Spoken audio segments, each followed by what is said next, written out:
First Republic is now a property of Chase Bank. That is right, the sale went through today and possibly saved them from yet another banking collapse. But will this continue, and will the contagion that is First Republic continue on into Chase Bank? We'll talk about that, what this means for the markets, and what this means for our economy in general, especially after we got reports of yet 3,000 more layoffs. In other news, Janet Yellen comes out and tells us now that it's June 1st will be the debt ceiling, which is going to make a lot of interesting people do a lot of interesting things in a very, very big hurry. But we'll talk about that. What they want to happen, what's likely going to happen, and where we go from there. Russia launches 2 volleys of pre-dawn missiles into the Ukraine, or so we say. I'm still kind of questioning whether or not this is actually going to be a real thing, because remember, we didn't hear about this out on the front page, but we'll be talking about that, plus some Sudan news and another balloon that'll be in our foreign news. And a manhunt continues for an at-large Texas mass shooting suspect who has been deported 4 times.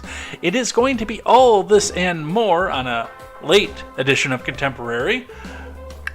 I was the one flying the balloons. I am Jay Edgar, and this is Contemporary.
So in local news today, before we get into the main news of the day, a drywall truck lost his load, or at least part of his load, on the highway today, causing a slowdown to a stoppage for a guy who's just on his way home from doing his errands. I didn't get into the door until 5:30, and I still had refrigerated stuff out here, so I was not sitting down to organize this until 5:45. So I made the announcement that we were going to start at 6:30, maybe thinking we would start at 6:15 or something, because, you know, I was thinking 20, 30 news stories. We finished up everything out on Friday. Guys, I didn't realize there were going to be 66 tabs up here today. I had absolutely no idea when I got this started here, but the news stops for nobody. So everything is up and organized. And by the way, everything that I talked about in the cold open that's just the first half of the show. There's still, that's just in the first 30 tabs. There's still another back half of the show. We're going to do them all today, though. Live chat, keep me on task so we can get finished with this. I will go until 8:30 because I started at 6:30. We'll go through there. We'll give you the full 2 hours of this, and we will do rules of acquisition as well at the end of the show.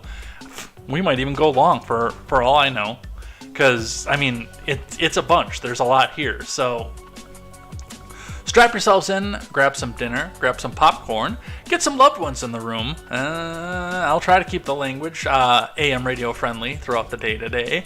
And tell a few friends, get some more people in the live chat so we can have a rousing discussion about what's happening in the news today over here on Contemporary. Before we get started, make sure you guys go check out great programming such as The Daily Ignoramus, The Breakdown with Birkenhoff, The R-Rated Conservative, The Porch Boys. Go check out Tweets by Brit if you're into culture and regular Twitter beatdowns over on Twitter, or Mr. Behavior if you're more into video games, or the No Gamings podcast, KTZed if you are into true crime, or go check out great other creators, Clown World Chronicles with Papa Palpatine, or more news. I don't know actually what his show is called with Silentcaster. There's a lot of stuff that you guys can go follow there, so go and check all that out. And let's get down into the news, and let's get started. We're going to start today. We're not going to start with the natural gas. That's at the end of the show. We're going to start today with the Dow, and we're going to fly through finance today because there are 66 tabs up here. So we'll start with the Dow. We'll talk about the layoffs report, and we will get into it. Let's get the live chat up here so I can see what you guys are doing. This one here is our regular live chat over here, over on the Rumble side.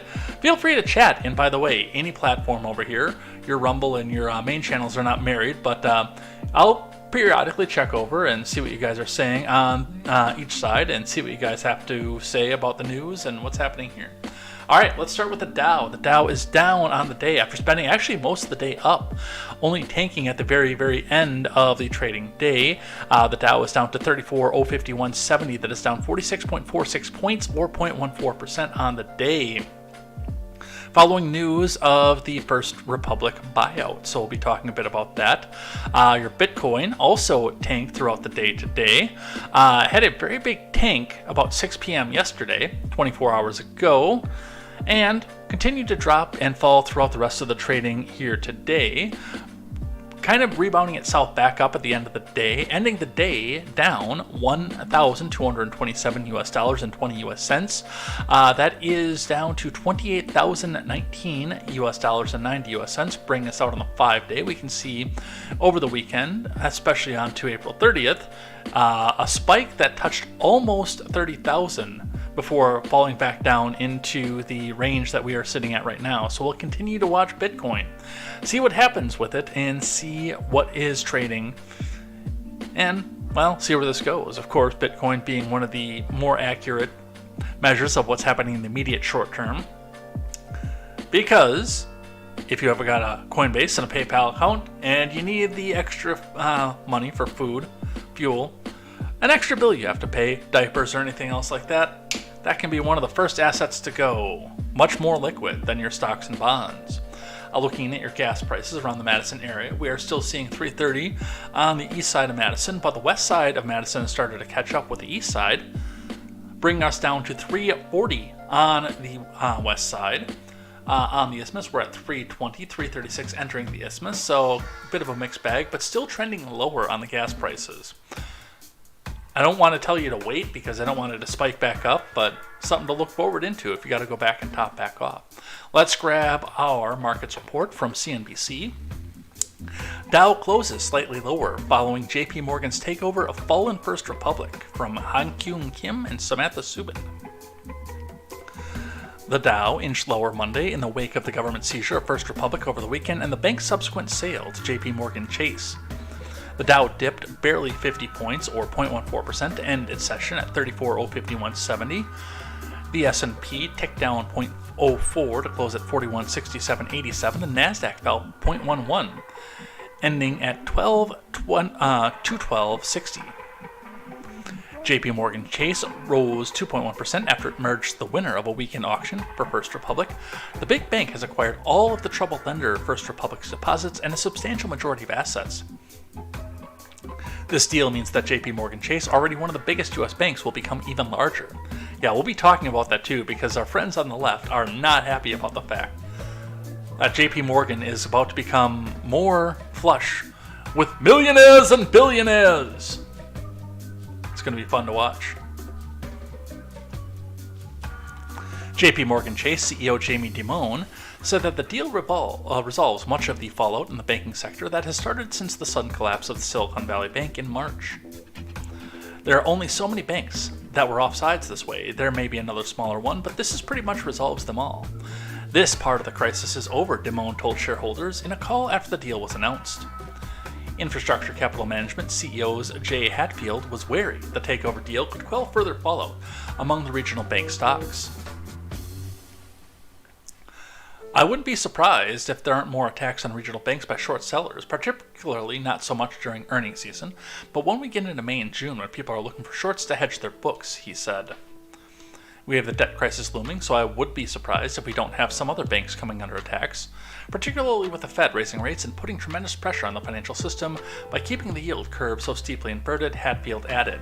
Now, this adds an interesting twist to this, and we'll talk about this because, pretty much once we get done with the layoffs report, we'll be going back into more First Republic stuff. But it sounds like what CNBC and Jamie Dimon are both alleging when we talk about this is that this was more coordinated with people looking to try to sink First Republic Bank, which would raise a lot of questions to me. Now, do keep in mind that I have brought up the fact that a bank run would be a form of a peaceful protest. For back under the indictment news, when people were talking about, we've got to take to the streets, and the feds were coming out here and telling you, we're going to go and we're going to enter the Manhattan DA's office, and Ray Epps was considering coming out of hiding from his Arizona, or registered in Arizona, but now somewhere in the Rockies RV. I'd mentioned the fact that you don't want to go out and go to the streets for something like this, and a bank run is a peaceful protest. So that is something that we have going on from there. Let's look at the layoffs report today coming from Bloomberg. Morgan Stanley plans 3,000 more job cuts as deal-making slumps. From Sridhar Natarajan. Morgan Stanley is preparing a fresh round of job cuts amid a renewed focus on expenses as recession fears delay a rebound in deal-making. Senior managers are discussing plans to eliminate about 3,000 jobs from the global workforce by the end of this quarter. According to people familiar with the matter, that would amount to roughly 5% of the staff, excluding financial advisors and personnel supporting them within the wealth management division. The banking and trading group is expected to shoulder many of the reductions, one of the people said. A spokesperson for the New York-based Morgan Stanley, which employs about 82,000 people, declined to comment. The cut comes just months after the firm trimmed about 2% of its workforce. Wall Street's biggest banks offered few reasons to cheer while reporting first quarter results after seeing the fees from helping companies with taking over and raising capital.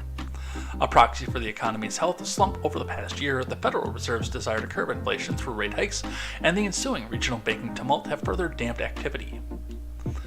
Chief Executive Officer James Gorman said last month underwriting and mergers activity has been subdued and that he doesn't expect a rebound before the second half of this year of 2024. Ken Jacobs, who runs Lazard Ltd., echoed sentiments as he forecast the industry's doldrums will last for the rest of the year. Yeah, probably. That's the big part of the problem with this. But, if you go ask the White House, we need to go back and raise that debt ceiling because we have the best economy in history, hemorrhaging thousands of jobs a day. So, that's literally thousands a day too. There's another 3,000 right up on the top. And yet, again, they keep telling us, the economy is great. Best economy ever. Most jobs created. Is that offset by the number of jobs that are being lost right now? We'll see.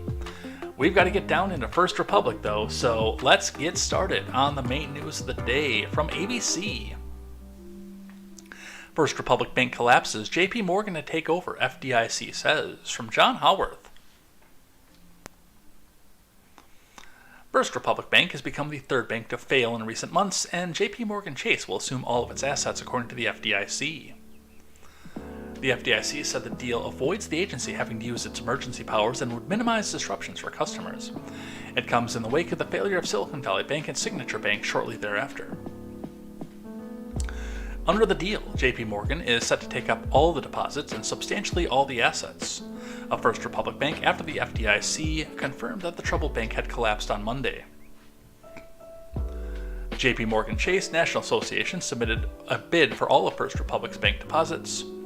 As part of the transaction, First Republic Bank's 84 offices in 8 states will reopen as branches of JP Morgan Chase Bank National Association during the normal business hours, the FDIC said in a statement obtained by ABC News. All depositors of First Republic will become depositors of JP Morgan Chase Bank National Association and will have full access to all of their deposits. Speaking at the White House, President Brandon applauded the government effort to take over and sell First Republic because, well, he's a government official and a big government proponent, so nobody can do anything better than the federal government. Let's go, Brandon. Regulators have taken action to facilitate the sale of First Republic and ensure that all depositors are protected and the taxpayers are not on the hook, Biden said. These actions, they're going to make sure the banking system is safe and sound, he added. That is awfully bold, given the fact that this is the third time in 2 months. That is a really bold statement for you to come back out and say. First Republic is the third major U.S. bank to collapse in recent months. As of April 13th, 2023, First Republic had approximately $229.1 billion in total assets and $103.9 billion in total deposits, the FDIC said. In addition to assuming all the deposits, JP Chase Bank National Association agreed to purchase substantially all of First Republic's assets. The collapse of Silicon Valley Bank in March and Signature Bank shortly after that prompted widespread fears of a wider banking crisis that could affect the global economy. Dude, those fears are not over. There is in no way are those fears over right now. Because think about the assets, by the way, that JP Morgan just took on. Now, JP Morgan is a huge bank, and they can most likely absorb some of the losses that they're about to take from this. Because again, they're taking in assets that were picked up for cheap while interest rates were zero. JP Morgan taking these assets over doesn't magically make them worth more. And the question now becomes, does this become a wider contagion that spreads through? Does it start to spread through JP Morgan Chase? I am not going to give you official financial advice, but I'm looking over in my portfolio some of the shares that are in JP Morgan Chase and starting to think to myself, maybe, I don't know about this right now. Because I really don't. This is not official financial advice, of course. Always check with your financial planner to see what the best move is for your particular portfolio. The FDIC added that avoiding a takeover by the agency would minimize disruptions for loan customers. Jonathan McCormick for the FDIC Board of Directors released a statement earlier Monday regarding First Republic's collapse. I am pleased that we were able to deal with First Republic's failure without using the FDIC's emergency powers. It is a grave and unfortunate event. When the FDIC uses these powers, said McKernan, any decision to use the FDIC's emergency powers should be approached skeptically, taking into account the unique facts and circumstances of the time, and with careful attention to the implications for the future. So, there we go. There's a lot of stuff to absorb about this. So, we will definitely continue to watch this and see what happens here. I'm gonna throw something out here.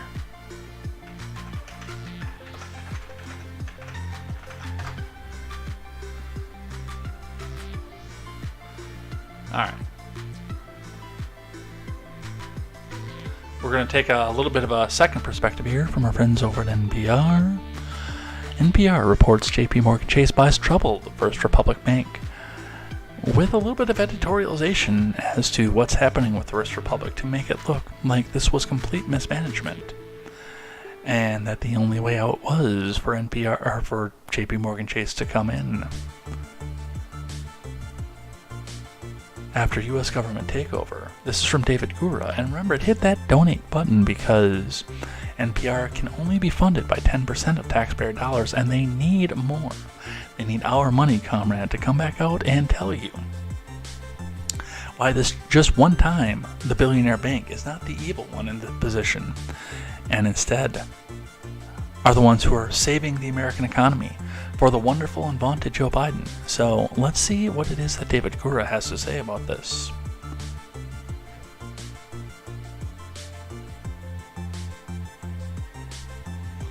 Regulators took over First Republic and sold a substantial chunk of its assets to JP Morgan, marking the third major bank failure in the U.S. in less than 2 months. The FDIC briefly took control of the First Republic over the weekend before overseeing the sale in what it describes as a highly competitive bidding process. JP Morgan said it would... Are you kidding me right now? Hey, make sure to hit that donate button because NPR is never printing reality, National Progressive Radio, and they will interrupt you in the middle of reading to tell you that. JP Morgan said in a press release it would take over First Republic's deposits and a substantial amount of their assets and certain liabilities. One of the big curiosities I have about this is what didn't make the cut and what's happening with those securities and assets and liabilities. Because this is the second article that's brought this up, and they're not buying everything. I mean, they're getting all the deposits, so they're getting all the positive cash flow. But all the negative stuff, what is happening to that? And where did that go if not to JP Morgan? Our government invited...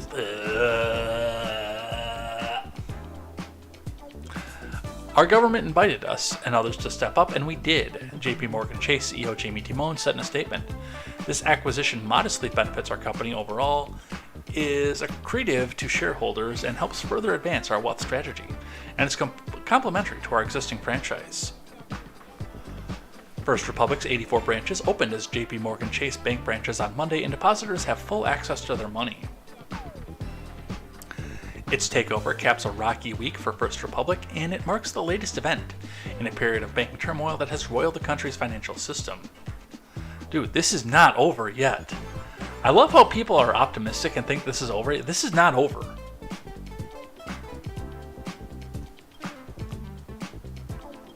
First Republic has struggled since the U.S. took over Silicon Valley Bank and Signature Bank in March, but its death spiral began in earnest last Monday when it announced it had lost about $100 billion worth of deposits during the first 3 months of the year. Its stock tumbled so much last week that the New York Stock Exchange halted trading several dozen times. On Friday, shares closed at $351 and down more than 97% year to date, which tells me that they were approximately $102 a share in January.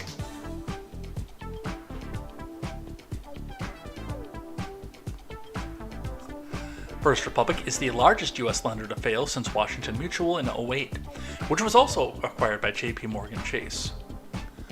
In March, federal regulators swept in to protect customers of Silicon Valley Bank and Signature Bank, after both lenders suffered a run on the bank, which depositors clamoring to take out their money.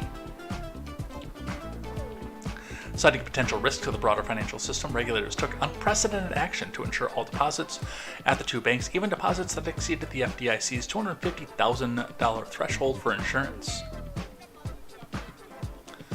The failure of those two lenders sparked a search for other lenders that would be vulnerable to deposit outflows, and First Republic was soon identified. The San Francisco-based bank, which was founded in '85, mostly catered to wealthy clients offering home mortgages and commercial loans. First Republic was tossed a lifeline in March after 11 of the country's biggest banks, led by JP Morgan, deposited $30 billion in it in a bid to raise confidence. And that was basically just throwing a bunch of money on the wall. And all your competitors, JP Morgan, just threw a bunch of money into you. How does that make you feel? Which, I mean, of course, it's a big club and you're not in it. So there's that avenue to everything. First Republic then attempted to sell itself, but found few takers, eventually leaving a government-led rescue as the only available option. The FDIC asked several banks to consider placing bids, and JP Morgan, the largest lender in the country, emerged as the winner. Now, something to keep in mind when we look at something like this as well, when we come to a point where, as they said, they try to sell themselves off. I don't know what the asking price was for First Republic, but I guarantee that once the FDIC stepped in, JP Morgan got it for pennies on the dollar of what First Republic had initially offered itself for. And I wouldn't be surprised either if there had been something in the language of the contract for doing this. Now again, I can't say this for sure, because we the little people are never going to see the documents for something like this. This was a private sale, even if it was facilitated by the government. This was technically a private sale. That there may have been in the initial sale documents language in there that First Republic, whoever bought them, their branches had to maintain the same name, the original name, for banking confidence or something like that. It's something how they would probably try to put it out, but again, to try to rebrand itself and maybe bring itself back up out of this tailspin, or come back up and start a new rivalry or a new rival branch to come back up with it. But yeah, I can tell you right off the bat, without even thinking about it, that JP Morgan didn't pay asking price for First Republic. I think conventional wisdom would say maybe 50 cents on the dollar, but I think it was less than that. I would not be surprised to find out that JP Morgan paid 10 cents on the dollar for what First Republic had initially offered themselves for when they first offered themselves up for sale. And I'm sure that a lot of the other banks were out here looking for this and watching this collapse as well, thinking to themselves, man, I could get a good chunk out of one of the oldest banks in history. Or, I'm sorry, one of the biggest banks in history. Or, wait a while, let the federal government step in and, hey, here's some cash, just we'll get it back up out of your hands. So that is where we are looking with that. Let's grab one from the Hill. Some of the reaction to this. First Republic fallout. Democrats fume as regulators bail out yet another failed bank. From Tobias Burns. Not technically true, actually. Democrats are banging a gong. Getting it on. About the need for greater regulation of the U.S. financial sector following the combined public and private sector rescue of California-based First Republic. The San Francisco-based regional powerhouse is the third major U.S. bank to fail and prompt a government-administered bailout of depositors following the collapse of SVB and Signature. It's the second largest bank collapse in U.S. history, eclipsing SVB.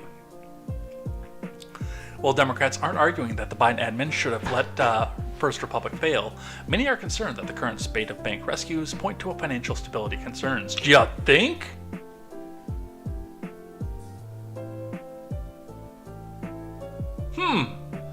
Three major U.S. lenders to the tech sector all failed at the same time, and it's a problem with stability. In other news, water is wet.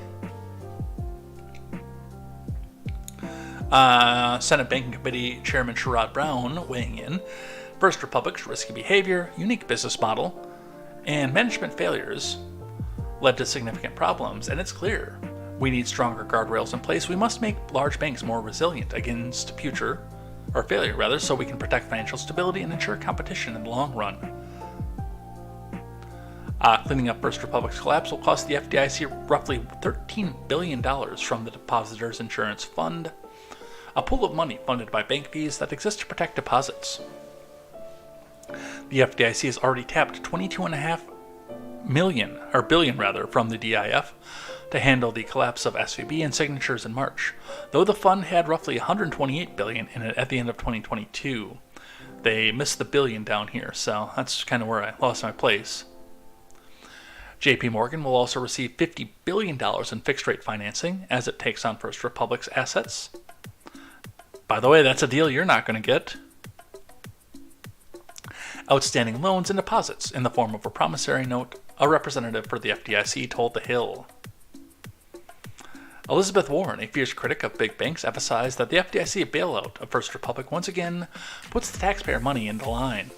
That's after $25 billion was used from the Treasury Exchange Stabilization Fund as a backstop a loan for the rescue of the depositors at Silicon Valley Bank in March. The failures of First Republic shows how deregulation has made the too big to fail problem even worse. A poorly supervised bank has snapped up by an even bigger bank. Ultimately, taxpayers will be on the hook. Really? Because that was the point of JP Morgan Chase coming in, was so the taxpayers weren't on the hook.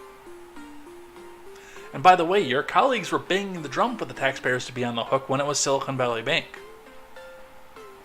So spare me, Chief Spreading Bull. Congress now needs to make major reforms to fix a broken banking system, she wrote online on Monday. This is not a broken banking system. This is a broken policy system. These banks took surefire assets at a time when the economy was booming up until Democrat leaders in the states shut down the economy, stopped deposits, and stopped people from going to work, interrupting the supply chain and putting an end to a bull run of economic growth in the private sector. And with thousands of people literally a day losing their jobs through layoffs, what did you think was going to happen?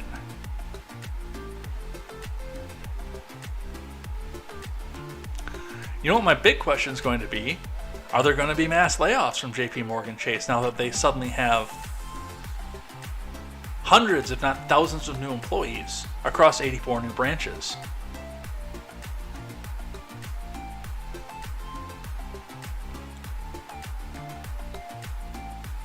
Other top Democrats on financial committees defended the actions of the Biden admin while also encouraging banking sector reforms. Auntie Maxine, this prompt and cost-effective sale of the bank protects depositors, limits contagion, and ensures no cost is borne to the nation's taxpayers. And if you don't like any of that, then we got to take to the streets.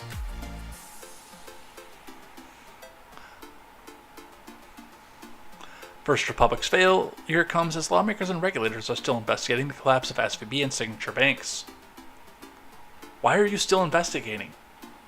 It's common knowledge what happened.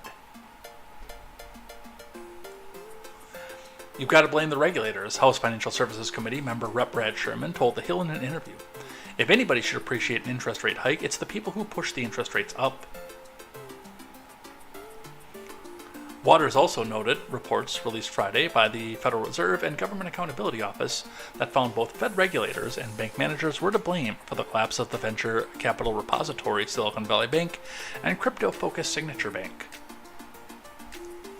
These developments, coupled with the reports we received from the Federal Reserve, FDIC, and GAO on recent bank failures, also underscore the need for Congress and regulators to strengthen regulation and supervision of regional banks. And when you see these CEOs of regional banks in a grocery store, in a park, in a gasoline station, you get out and you inform a crowd.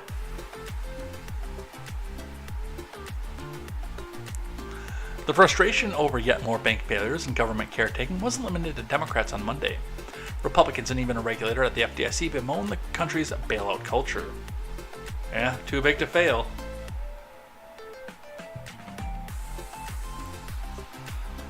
We should plan for these bank failures by focusing on strong capital requirements and an effective resolution framework as our best hope for eventually ending our country's bailout culture that privatizes gains while socializing losses, FDIC board member Jonathan McKernan wrote in a statement on Monday. Bank failures are inevitable in a dynamic and innovative financial system, McKernan said. And that's fair. McKernan is absolutely right. There are people who are going to make up a bank, and either again, by bank runs being a form of peaceful protest, or through government regulation or interest rate hikes, are going to lose everything. That is the nature of doing business.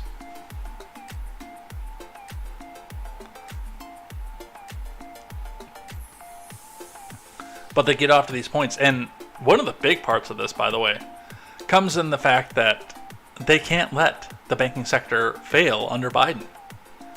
And it's pointing in that direction. They can shuffle money around and they can lift their deposit insurance caps to try to make sure that nothing bad happens here, but I mean, we're running on fumes at some point here.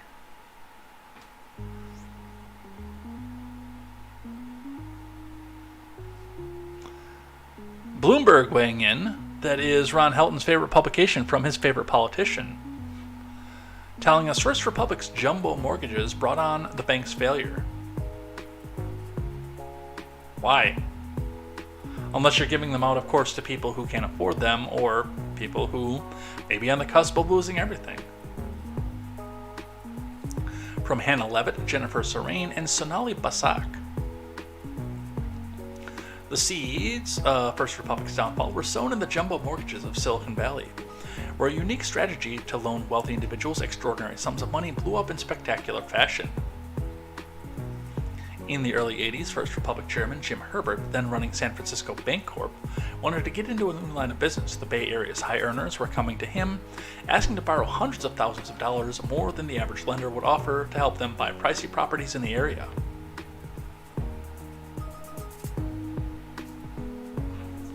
Well, absolutely. Biden has actually made me poor. My net worth has decreased under Biden. Literally stole years from me when you think about the labor it took for me to earn that money. Absolutely, Grant. And you think about the average homeowner. Now, the prices are still, in the housing market, unreasonably high. They're not as bad as they were. And yes, when they were artificially high, when people were flush with cash, and going out and buying things that they couldn't afford at the time, yes, we were seeing a major increase in people's personal wealth. That has started to drop and dry up, but part of the problem with the housing market collapse that's going to come up is for most of the middle class, not these Silicon Valley people, but for most of the middle class, that is where the majority of their wealth is stored, in their home. So when it starts to lose 10, 30, 50, $100,000 worth of value, where do you make that back up? Your median salary in this country is what? $57,000, $60,000, something like that? If you lose $100,000 in your home's value, that's 2 years of your salary gone.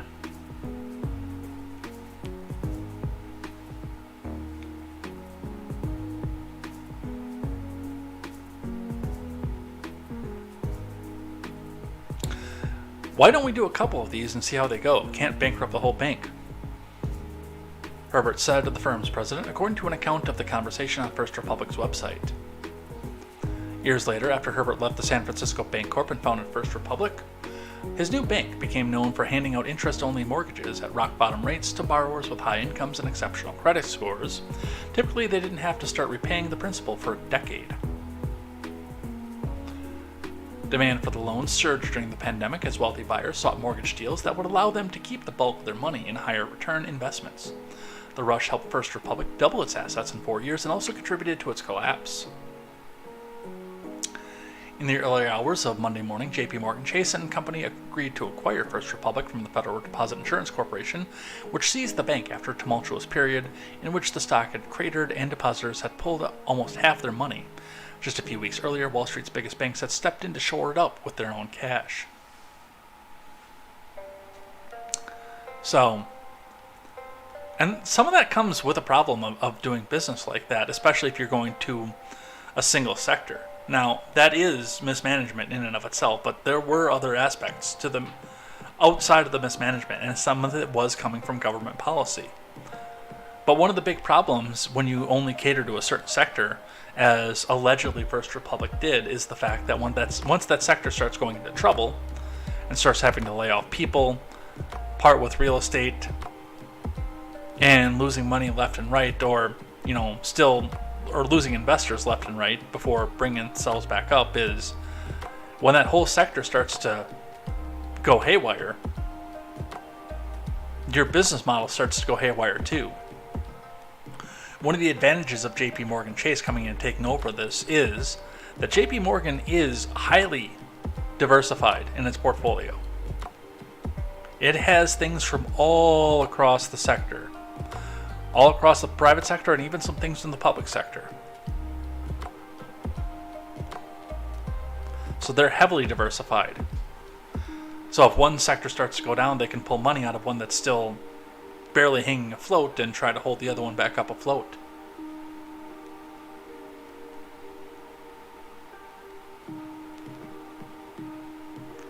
And we'll skip that one because that's Biden. We already did the Biden one.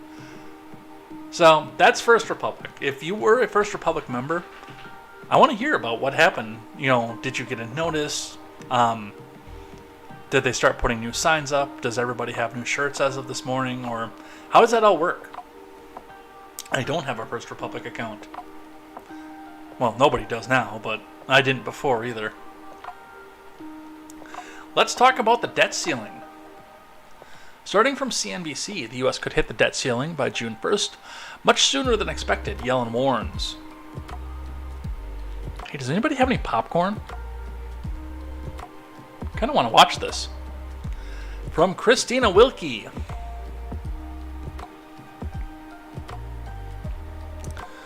Treasury Secretary Yellen on Monday warned that the U.S. may run out of measures to pay its debt obligations by June 1st, earlier than the government and Wall Street had been expecting. In a letter to Kevin McCarthy, but not to Biden, Yellen said new data on tax receipts forced the department to move up its estimate of when the Treasury Department will be unable to continue to satisfy all the government's obligations, potentially as early as June 1st if Congress doesn't raise or suspend the debt ceiling before then. I'm actually a little bit surprised that refunds went out. I'm not going to lie. Both my checks came in. They came in a while ago, but I sometimes, because I do everything digitally, forget that I have a mailbox, but I will not give the federal government my banking information. That is one thing that is never going to happen. I don't trust them enough with it. So both of those checks showed up today. The one from the state of Wisconsin and one from the federal government. And again, I'm a little surprised. I'm really surprised that they didn't hold on to them for regulatory reasons. Honk, honk. To try to mitigate some of this. The date is earlier than Wall Street economists were expecting. Goldman Sachs' latest estimate put the deadline at some point in late July. Though the bank's economists acknowledged that weaker than expected tax receipts could advance that timeline.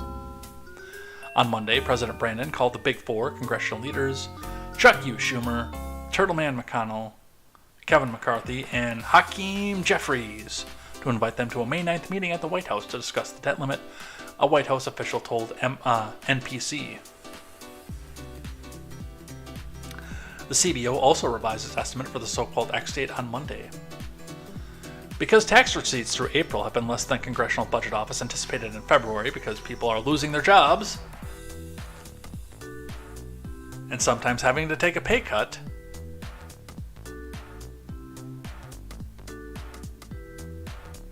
we now estimate that there is a significantly greater risk that the Treasury will run out of funds in early June, wrote CBO Director Phil Swagel.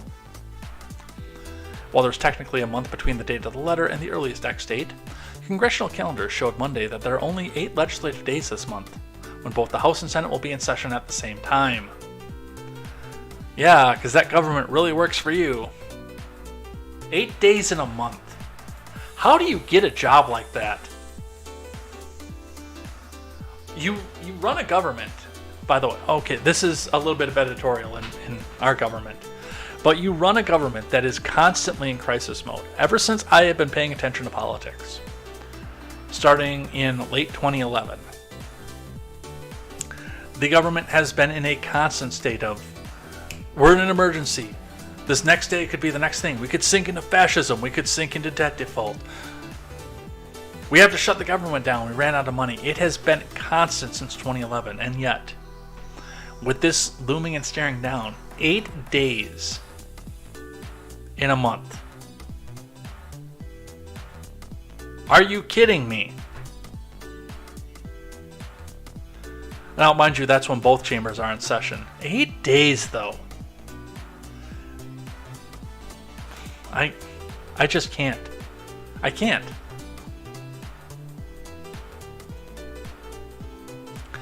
This could significantly impact any effort to hammer out a last-minute deal in person on a debt ceiling hike, one that could win enough support to pass in the Republican-controlled House and the Democrat-led Senate. McCarthy was in Israel on Monday. Why?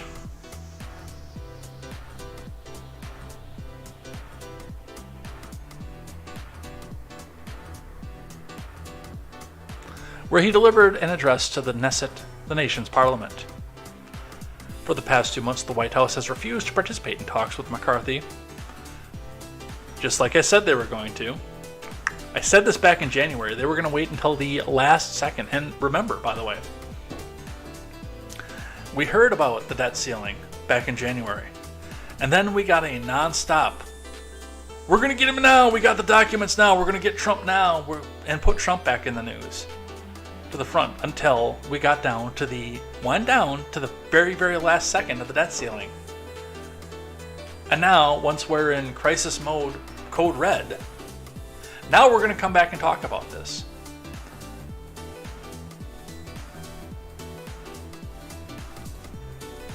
And I tried to keep worming it in when there was time, but I even admitting, like sometimes we have days like this where there were 66 news tabs up on top. They do, when there's something they don't want to talk about, they will flood the news with literally everything else.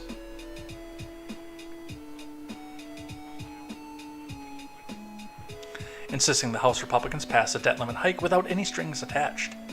In exchange for voting to avoid a debt default, House GOP caucus is demanding sweeping cuts to federal spending. Yellen's letter came less than a week after a Republican bill to raise the debt limit and slash the government funding passed the House, but only after McCarthy made 11th-hour changes in order to win over GOP holdouts. Earlier in the day, Chuck U. Schumer tore into the House GOP bill, accusing Republicans of having made default more likely by locking the House into an unacceptable and very extreme position and pulling us even further apart. The Goldman Sachs estimate noted that so far there have been few ripples in the markets from the rising risk of debt default, but this could change, analysts wrote, once the Treasury announces a specific deadline for Congress to raise the debt limit. Anybody got any popcorn? This shit's about to get interesting. Because not only did he reject the debt ceiling bill, as reported by Fox News, but he's also planning hearings now to expose the GOP's reckless legislation. Reckless legislation. We're asking for $1.2 trillion more in spending. Reckless federal spending. And all we're asking for is for you to cut some programs. So we don't have to go back and do this every year. No, you're the reckless ones. Give me a...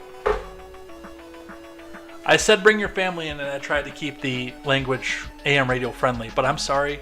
Give me a fucking break. Are you kidding me? From Elizabeth L. Kind.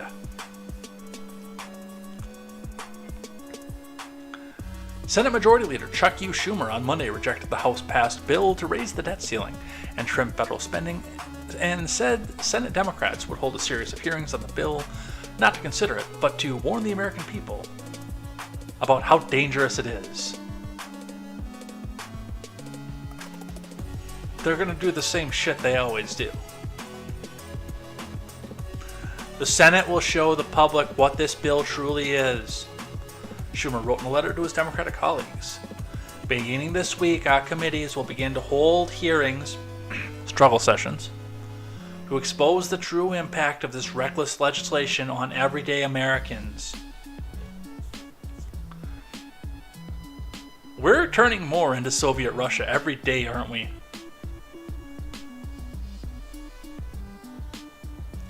He said the Senate Budget Committee would start with a Thursday hearing on the GOP bill and encouraged Democrats to make clear how devastating this proposal truly is to your constituents through public events and press. So, rather than sitting down in a closed-door meeting, or even an open-door meeting, with the 4 other people who are going to need to put their names onto this thing, you're going to come back out and do a public struggle session. What are we going to are we going to do this in prime time, like the January 6th Selfie Fest hearings?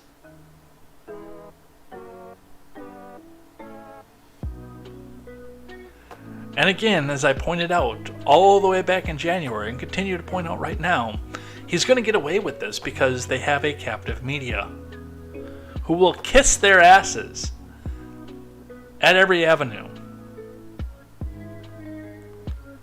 for a chance to come back out and say the evil Republicans are doing this.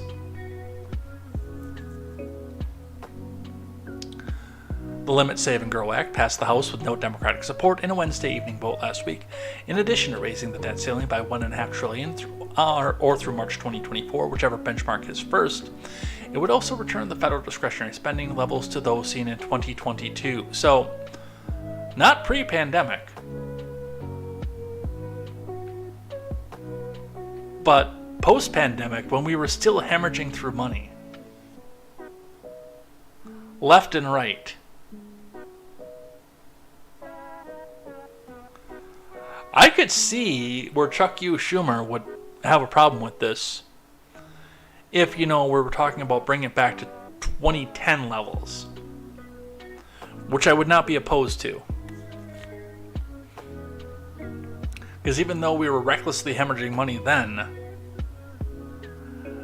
our federal government hadn't ballooned to disproportionate levels through several COVID bailouts and the Inflation Production Act yet by that point. This is ridiculous. These people are not serious. President Brandon has threatened to veto it if it gets to his desk, and Schumer has repeatedly lambasted the proposed GOP cuts. The Democrats have refused to consider any proposal to trade a debt ceiling hike for spending cuts, and Schumer's letter accused Republicans of holding the country hostage with their bill. No, instead we're going to hold the country hostage by saying, give me a bill with no spending cuts, otherwise we're going to use our captive media to tell the world how evil you are.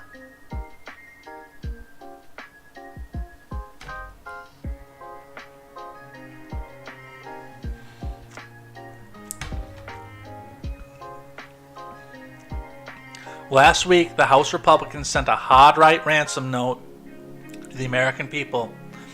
The Republicans' Default on America Act offers two choices: either default on the debt or default on America, forcing steep cuts to law enforcement, veterans, families, teachers, and kids.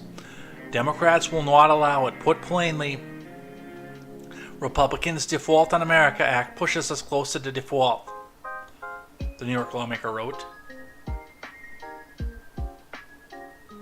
He called out House Speaker McCarthy directly for some of the deficit reduction methods that were pushed by the right flank of his party, such as tightening work requirements, provisions for federal benefits. We'll be talking about that in a separate article. If anything, the MAGA House Republicans' actions have increased the likelihood of default. It locks the House into an unacceptable and extreme position that pulls us even further apart. If Speaker McCarthy was a serious good faith negotiator, he would not have let extremists take him hostage and move this debate in the wrong direction. Schumer has a point here, but it's not the point that he thinks that he's making. Pre-Trump and pre-MAGA, Kevin McCarthy would have just signed on and launched the debt ceiling through the roof. We saw him do it under Trump. He was happy to vote for those spending increases, which I lambasted at the time. And yes, some of this is with him trying to work within his party.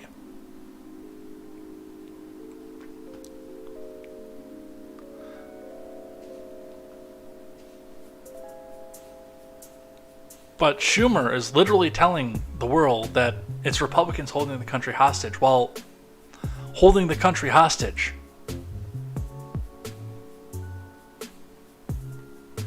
Ted Cruz weighing in on this, which we'll have video clip of that one, so I don't have to do Ted Cruz voice for this one. Senator Cruz on Sunday accused President Brandon of behaving like a terrorist in the fight over the debt ceiling as the prospect of default this summer looms large over Washington. During an interview on Fox News, Cruz encouraged Biden to rethink his opposition to the legislation narrowly passed last week by the GOP-led House that would suspend the debt ceiling through March 31st in exchange for a host of spending cuts. And Aaron Rupar is probably sitting here saying, Ted Cruz is evil for calling Biden a terrorist. Let's listen. And you know who didn't engage in this kind of irresponsible fear-mongering?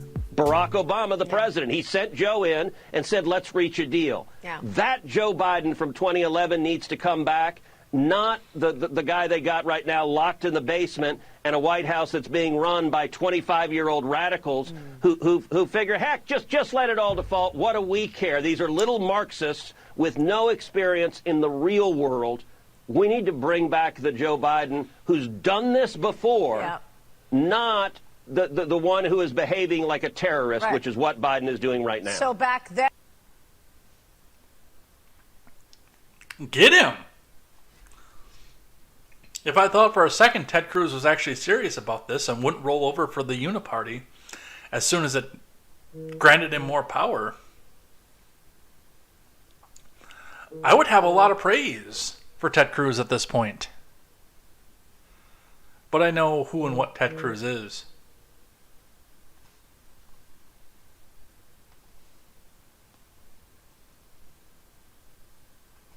Cruz acknowledged the upper chamber, led by Chuck Schumer, would likely not consider the House bill, but he urged Senate Republicans to put aside any differences and rally behind the House GOP proposal. Listen, at some level, unfortunately, Senate Republicans are never united. There are 49 Senate Republicans and 52 points of view. That's just the nature of the Senate. You know, that's why you were put up as the deliberative body in the Constitution. And also, by the way, why you weren't beholden to the voters for re-election.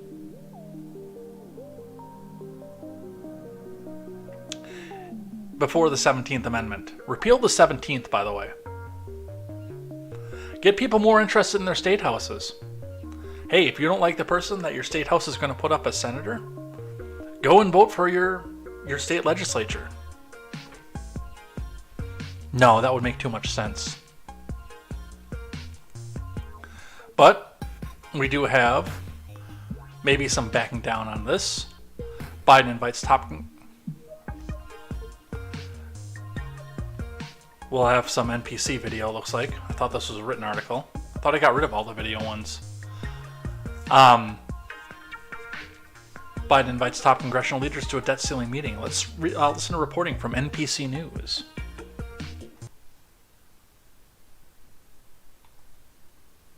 Oh, we have no volume. Inviting the so-called Big Four congressional leaders to the White House to have a conversation about the debt limit. The meeting is going to happen May 9th. This just hours after Treasury Secretary Janet Yellen announced make that a June 1st deadline, June 1st, before the U.S. defaults on its debt. What you see on the screen is just some of what could happen if the U.S. goes into default, including running out of cash on hand. That means the government can't pay for things like Social Security, employees' salaries, or even keeping the lights on. It could also send markets into a tumble and cause interest rates to soar. NBC's Ali Rafa joins me now. Ali, Democratic leaders Chuck Schumer and Hakeem Jeffries, they both say they want a clean debt ceiling passed. In other words, no strings attached. But is this meeting a sign that the White House knows that isn't going to happen and they are on shaky ground now?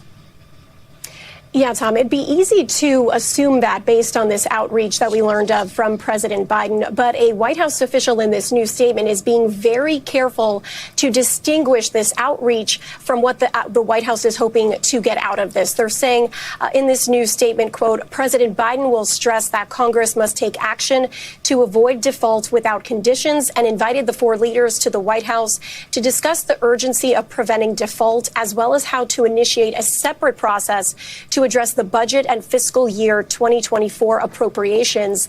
That's very careful wording to stress that what the White House has really always demanded. No, what the White House is demanding here is, okay, let's do this at a separate time. And then once we get what we want, we're going to forget that any of this ever happened. Which Barack Obama was a master of, by the way. He did that all the time. While still mentioning the need to pass that 2024 budget, which they say will be separate. And this is what the president has said all along, that this passage of this raising of the debt ceiling should be passed without strings attached, without conditions, and that any sort of spending cuts that Republicans want could be negotiated later on. Those spending cuts that Republicans want would be to key pieces of President Biden's legislation, an agenda that had passed in the last 2 years.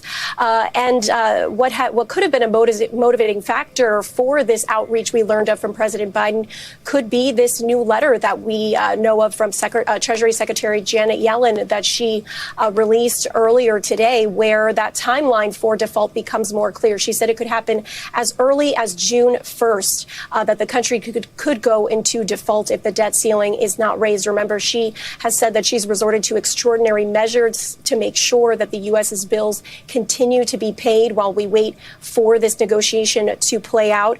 The gut check here, though, is even though there has been this outreach, that doesn't mean there's a deal here. It's widely believed that there's going to have to be some sort of bending from both sides to get some deal across the finish line here, Tom. So what's going to be interesting to see is how exactly and how much each side ends up bending to get this through.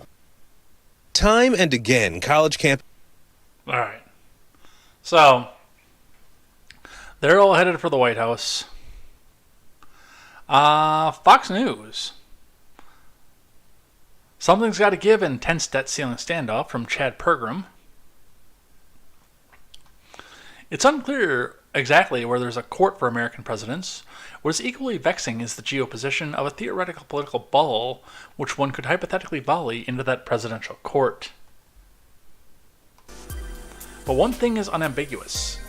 It is, suffice to say, that after the House of Representatives narrowly approved a Republican plan to shave spending and lift the debt ceiling, the aforementioned ball is definitely rolling around in President Biden's amorphous court. Yeah, but again, your mainstream media is not going to see it that way and report it that way, and in fact, I'm a little surprised that Fox is reporting it that way.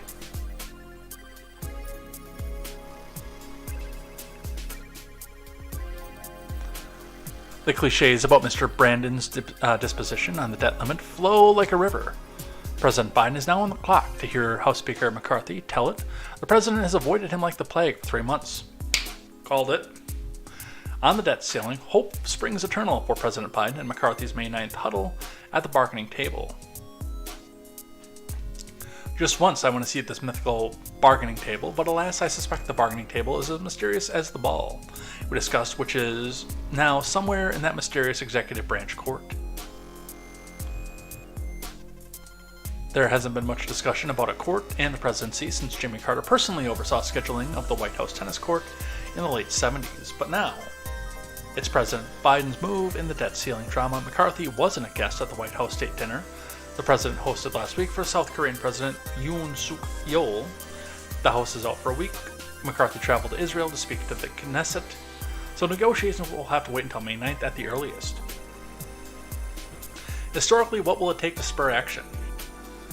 A market shock, an effort by the ratings agencies to downgrade the creditworthiness of the United States, another banking issue. Remember, Standard & Poor's knocked the U.S. government's credit rating in the summer of 2011, but only after Congress finally raised the debt limit following a multi-week skirmish.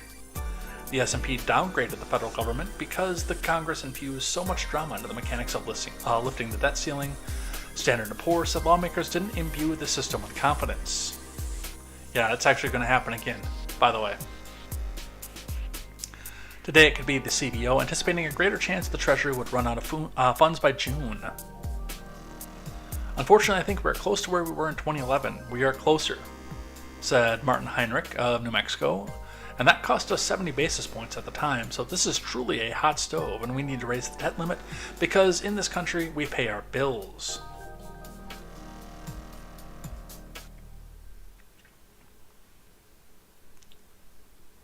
Again, we could have been doing this 3 months ago, but we were assured right from the top that there's not going to be any negotiation, man. It's just my way or the highway.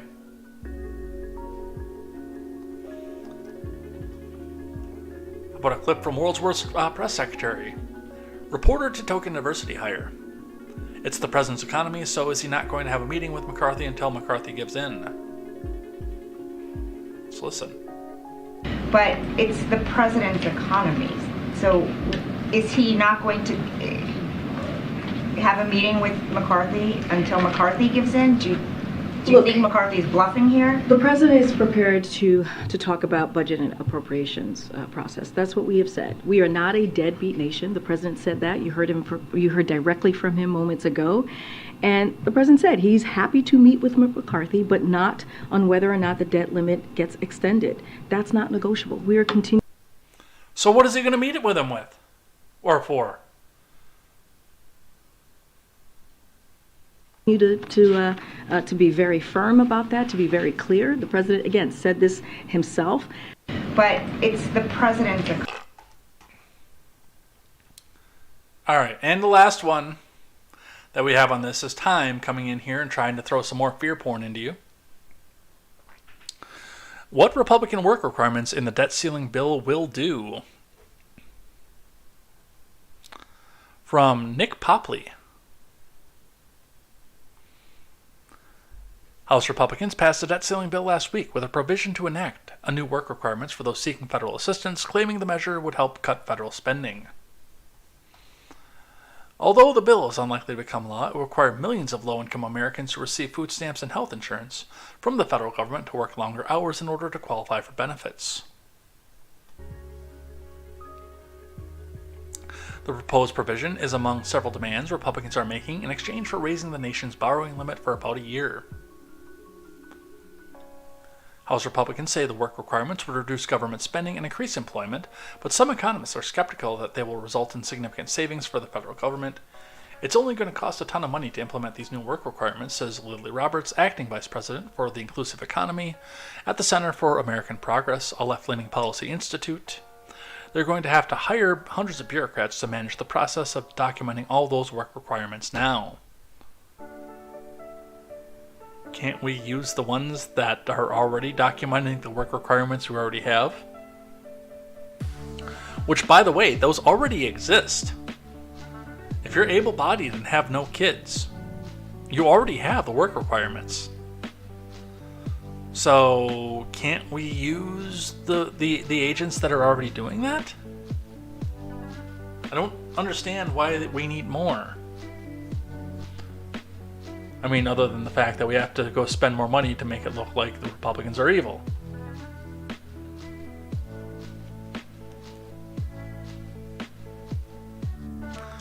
Republicans have not budged on their refusal to raise the debt limit unconditionally. Pressure is mounting on President Biden and lawmakers to reach an agreement to raise or suspend the debt limit, with the Treasury Department warning on Monday that the U.S. could run out of money to pay its bills as early as June 1st. A few weeks earlier than expected, soon after the Treasury's announcement, the president extended an offer to meet House Speaker McCarthy, reversing his previous stance not to negotiate with Republicans. The CBO, a nonpartisan agency, said last week the stricter work requirements proposed by the House would reduce federal spending by about $120 billion over the next decade. A small portion of the roughly $4.8 trillion in savings in the bill would generate. About 600,000 Americans would lose health insurance, while about 275,000 Americans a month would lose access to food stamps, the CBO said.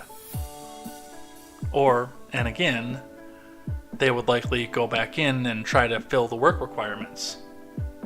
Maybe they'll get hired on full time. Under the GOP package, childless, able-bodied adults age 18 to 55 could get food stamps for only 3 months out of every 3 years unless they are employed at least 20 hours a week or meet other criteria.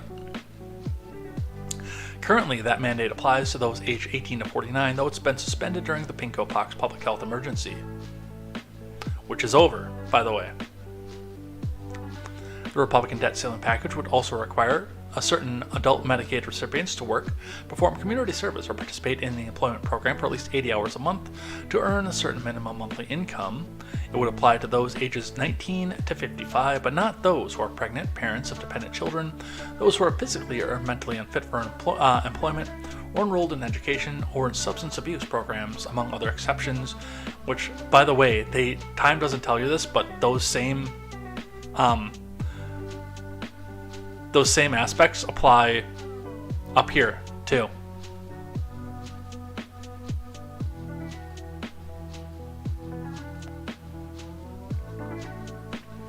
For many Americans, the new work requirements could make the situation worse, says Claudia Sam, An economist and senior fellow at the Jane Family Institute, the people who would lose their benefits because of a work requirement are some of the most vulnerable adults, she says.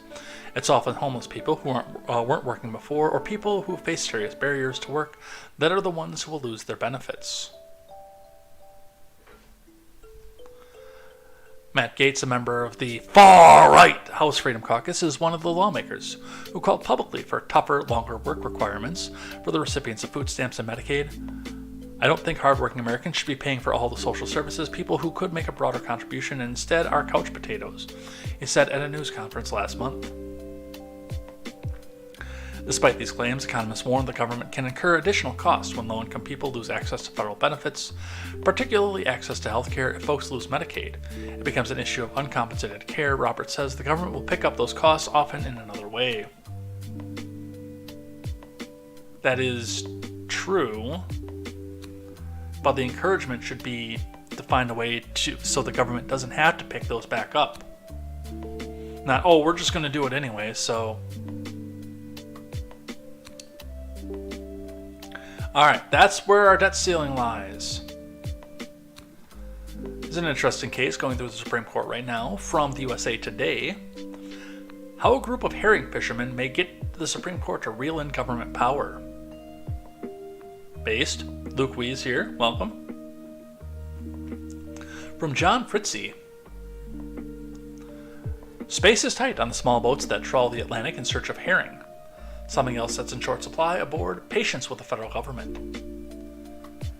Since 1976, federal inspectors have been allowed to join the 5 or 6 member crews fishing off the East Coast to ensure they follow regulations. An enormous imposition, according to the fishermen. But starting in 2020, the government went a step further, requiring the industry to pay the salaries of the observers they take on. I'm sorry, what? I missed that one somehow. I think most of the rest of us did as well.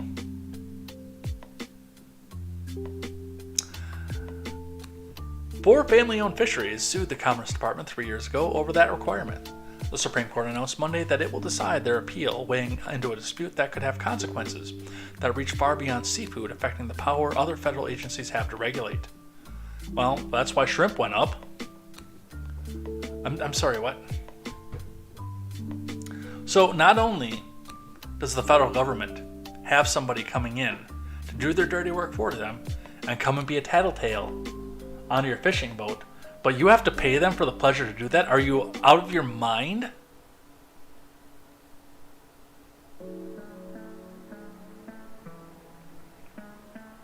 See, this is the kind of thing that makes me not want to vote for Trump, because I know that he would have had to sign off on that. I'm sure somewhere in his head it went down and said, okay, well, if we make them pay for it and we don't pay for it, then they won't go back out on the boats and work. No, that's not how that works. They won't pay for it, so then they won't have the inspectors out there and have deregulated the industry. Nope, that's not how that works either.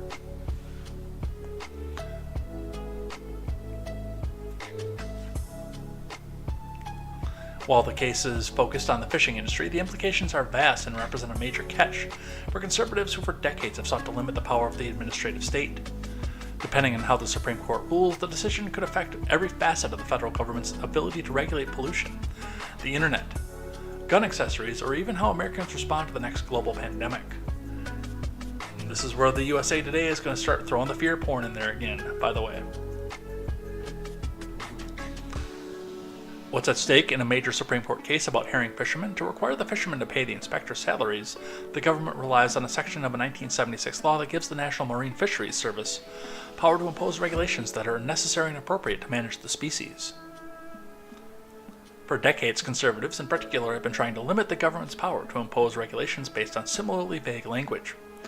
A ruling for the fishermen could lead to successful challenges of other regulations dealing with the environment, guns, and how the U.S. responds to the next pandemic. The Supreme Court will likely hear arguments in the case Loper Wright Enterprises versus Raimondo in the next term that begins this fall. A decision may not come until next year. In In their appeal to the Supreme Court, the fishermen argued that space on board a commercial fishing vessel is scarce and precious resource. And so taking one member off that crew to bring on an inspector is an enormous imposition. Making the fishing vessels foot the bill for that imposition adds insult to injury. An attorney for the four fisheries told the High Court last year. The cost of having an at-sea monitor is more than $700 a day, according to court records. The Biden admin points to another section of the law that suggests Congress wanted the agency to have the power to require companies to pay for the monitors. It also argued that there was good reason for tougher regulations. The herring population off the Atlantic coast is nearing dangerously low levels.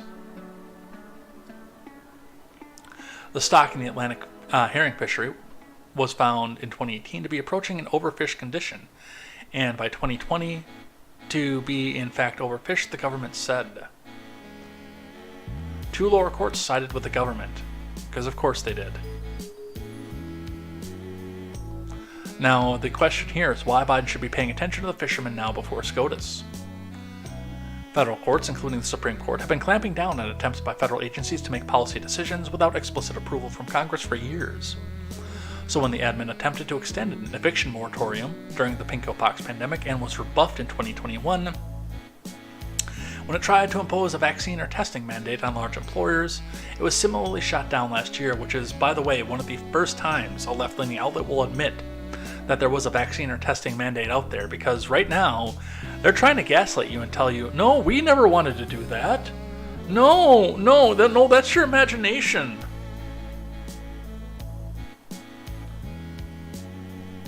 The rat man Fauci is trying to do that too. Oh, well, I never wanted. That was just a suggestion. I never wanted there to be a vaccine. Or I wanted one to be there, but I never wanted to use federal government power to come back and crack down on it.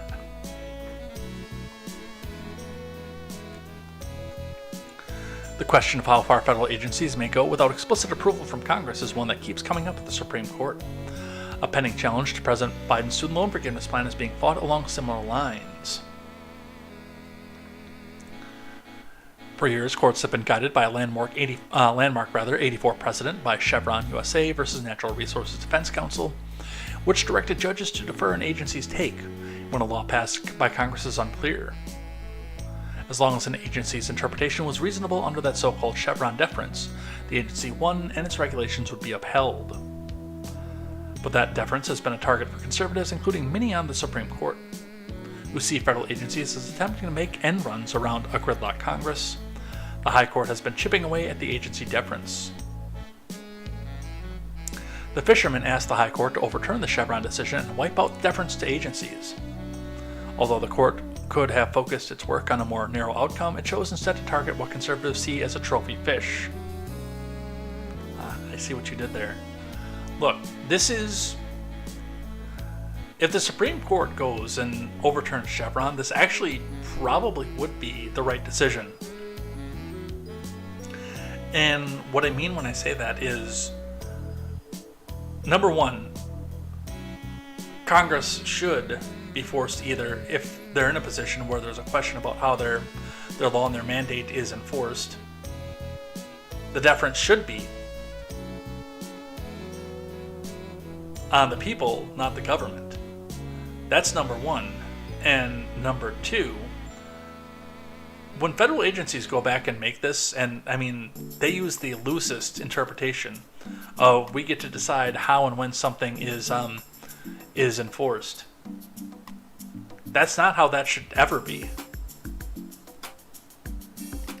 In fact, one of the biggest problems that we have when we look at something like this is the fact that federal agencies are making up rules as they go because of the deference that's afforded to them by Chevron without congressional approval, which means that the administrative state is making the rules without representative government. If there is a law that affects your life, which the federal government should have never had any say in whatsoever, that's what the 10th Amendment is for. My Twitter profile says Federalist 10A enthusiast for a reason, because the federal government should never ever have any control directly in your life. But insofar as it already has, which is a crime against what the founders could have ever imagined to begin with, your representatives should be the ones who are making the decisions for you. Not the executive office, which excludes half the country. That's why we have representatives.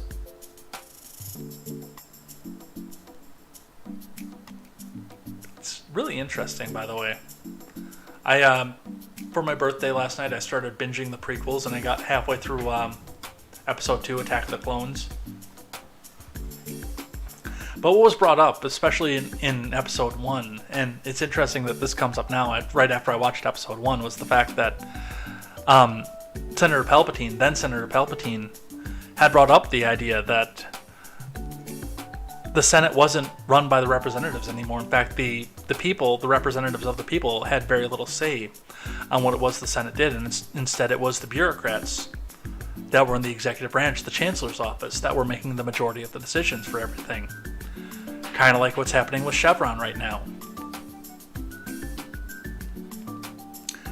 We're not necessarily in a position where our representatives are out there taking our concerns to the government and making decisions based on the majority of their districts. Instead, it's the administrative state and the bureaucrats there who are coming in and saying, hey, we can skirt this here by saying it was unnecessarily vague. And hey, now we can go back and make this regulation and make this strenuous per the decisions of whoever is sitting in the Oval Office. And what this being in front of the Supreme Court right now hopes to end is that practice, which I see as a good thing. We are not getting anywhere on this. We're an hour and a half in, and we've barely scratched 10 articles.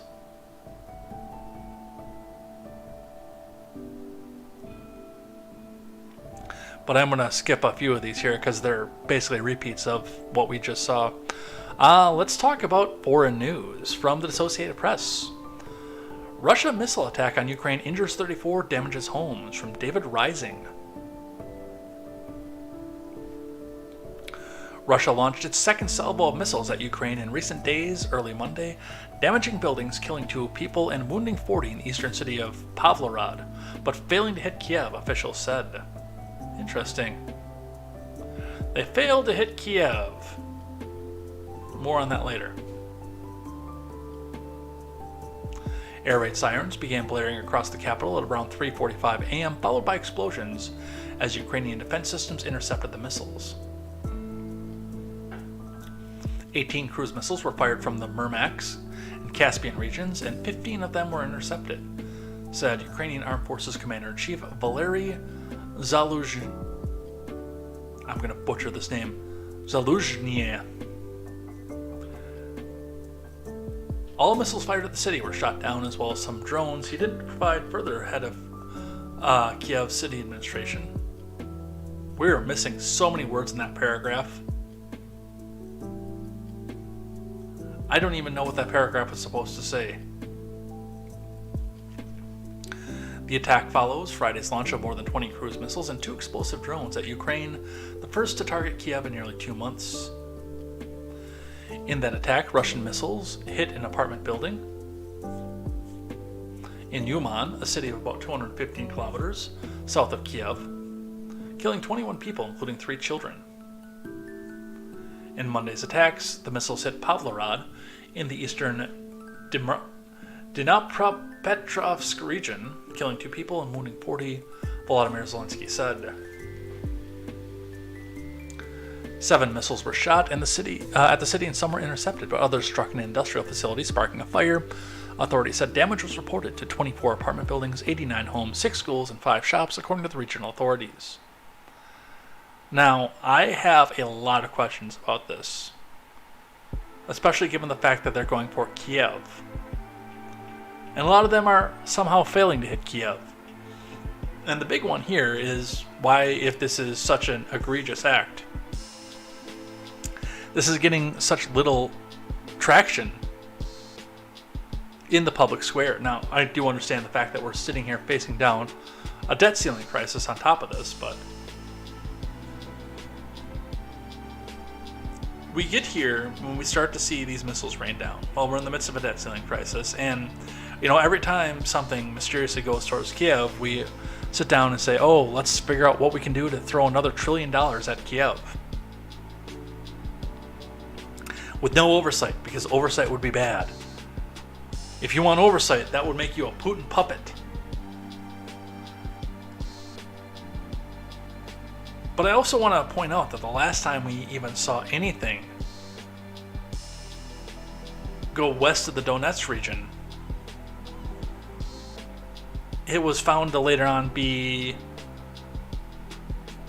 an old Soviet-era missile launched from Kiev to make it look like Russia had launched something into Poland to try to pull NATO into this. The problem that I have with this, and, people are dying, that's abhorrent to begin with. But we're sitting in a situation right now where Ukraine has cried wolf every time they need new support, new money, or they start to lose their counteroffensive. And then the war pigs in Congress go back and pull out our checkbook and go write them another check for $1 trillion.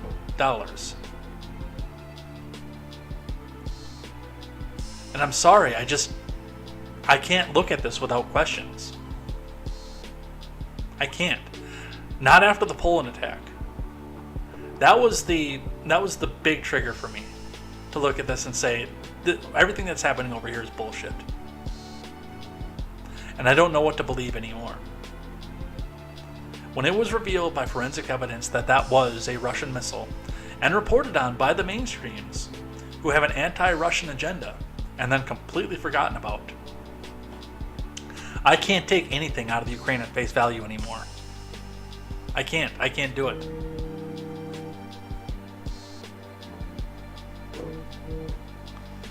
Alright. In more Russia news, Russia strikes rail hub in eastern Ukraine in new air attack. From Dan Pelishuk. Russia fired missiles at targets across Ukraine in its second major airstrike in 3 days, setting a huge blaze in the southeastern district where officials said Monday 34 people were wounded and dozens of homes damaged overnight. Ukraine said 15 of 18 cruise missiles were successfully shot down, shielding the capital of Kiev. Yep, we saw that. A Russian installed official in occupied Zaporizhzhia, posting images from Pavlograd of the huge blaze, said Russian forces had struck military targets there. Ukrainian officials also released images of a scorched wasteland and said that the industrial enterprise was hit, which they did not identify. Mykola Lukashek, head of Dnipropetrovsk, I'm butchering these Ukrainian names, I'm sorry, Region Council, said the attack had damaged 19 apartment blocks, 25 houses, 3 schools, 3 kindergartens, and several shops. The 34 wounded included children, he said.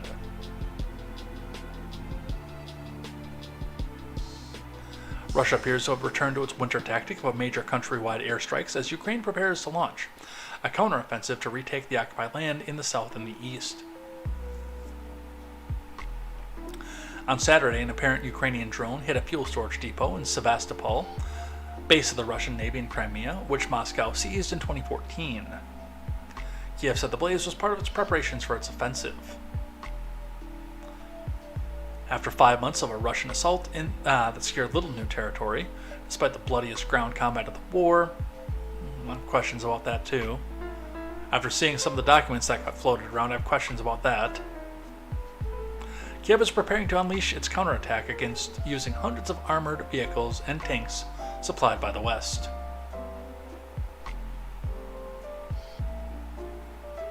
Dollars of dimes, will this go back out to become a big part of the news? We'll see. We'll continue to watch this. Meanwhile, in the Sudan, we've got some good news out of the Biden admin, for once. After telling us on Friday that there was no way they could come in and start to evacuate people out of the Sudan, they've changed their mind and now they're going to do so. From the Associated Press, U.S. conducts first evacuation of its citizens from Sudan war. From Zeke Miller, Colleen Long, Matthew Lee, and Ellen Nickmeyer.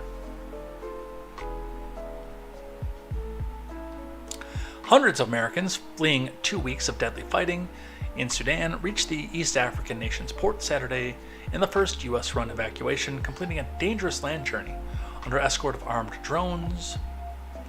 American unmanned aircraft, which have been keeping an eye on overland evacuation routes for days, provided armed overwatch for a bus convoy carrying 200 to 300 Americans over 500 miles, or 800 kilometers if you speak in communist numbers, to Port Sudan, a place of relative safety, U.S. officials said.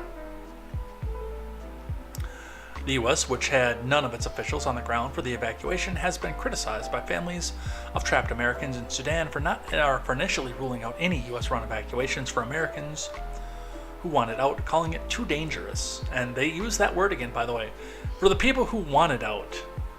Not necessarily all of our citizens, but just those people who wanted out. Hey, maybe there are some people who want to stay there and fight or listen to the bombs go off. I mean, Metallica, in an interpretation of an old Irish drinking song, did one time say that some men like to hear the cannonballs roaring. I don't know if I'd want to do it in a foreign theater, but hey, if we listen to Hetfield, apparently there are some men who like that kind of stuff.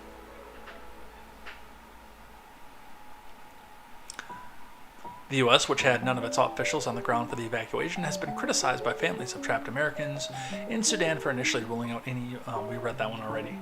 U.S. Special Operations troops briefly flew into the capital, Khartoum, on April 22nd to airlift out American staffers in the embassy and other American government personnel. Several thousand U.S. citizens were left behind, and many of them dual nationals.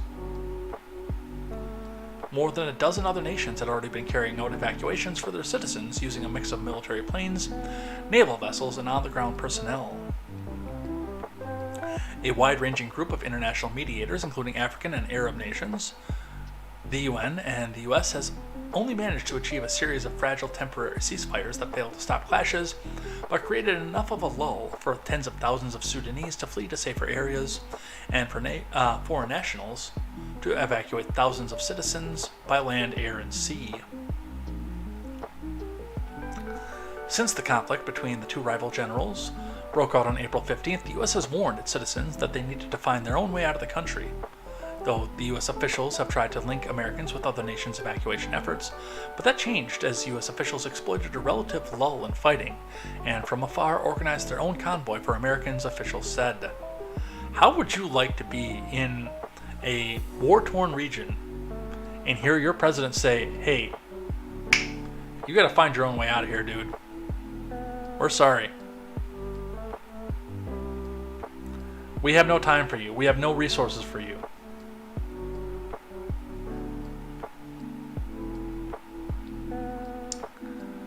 $80 million votes. From NPC News, armed U.S. drones, Navy ship helped evacuate American citizens in war-torn Sudan. From Josh Lederman and Henry Austin. Armed drones escort hundreds of Americans as they began their escape from war-torn Sudan on Saturday, amid fierce fighting between the military and rival paramilitary groups. The unmanned aerial vehicles flew above a convoy of buses as they made the 500-mile journey from the Sudan's capital, Khartoum, to Port Sudan on the east coast. A U.S. official familiar with the matter confirmed several hundred Americans were on at least a dozen buses, said the official, who was not authorized to speak publicly. Unnamed sources. A U.S. official confirmed Sunday that the USNS Brunswick has arrived in Port Sudan to assist with the evacuation effort. The official said it's likely that some of the U.S. citizens who arrived in Port Sudan on the U.S. organized bus convoy will board the ship to leave Sudan, but that details are still being worked out. Well, I do wish them Godspeed on this. I know it's probably a hard one to come back out and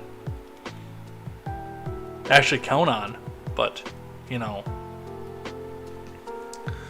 Officials said the U.S. government was likely to release more exact figures once the Americans had made it safely to Jeddah, Saudi Arabia.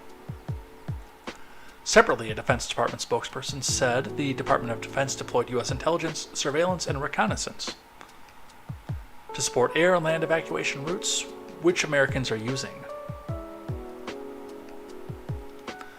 Sabrina Singh, the Deputy Pentagon press secretary, said that the U.S. was moving naval assets within the region to provide any necessary support along the coast, and that Defense Secretary Lloyd Austin had approved a request for assistance from the Department of State to support the safe departure.